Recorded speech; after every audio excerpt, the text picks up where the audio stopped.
नाज़रीन, इस वक्त मैं मौजूद हूँ 76 JB जोधा के अंदर और आप मेरे हाल में जो चीज़ देख रहे हैं ये चुकंदर का एक हाइब्रिड है जिसका नाम है डिलीशियस F1 और ये ग्रीन गोल्ड ने मुहैया किया था यहाँ पे।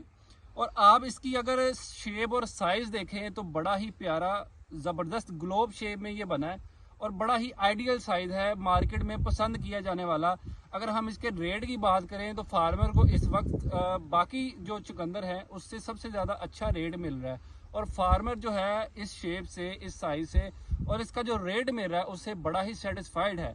इस दफ़ा जो उसने इंटरक्रॉपिंग की है इसकी मूंगरी के अंदर और अगले साल उसका कहना है कि मैं इसको अलहदा से बड़े पैमाने पे लगाऊंगा और सिर्फ आपका ग्रीन गोल्ड का हाइब्रिड लगाऊंगा। नाज़रीन, ये जो सेटिस्फेक्शन है फार्मर्स की, इस सेटिस्फेक्शन जब हम देखते हैं तो हम ये बार बार ये स्लोगन को रिपीट करते हैं कि green gold is the dream gold.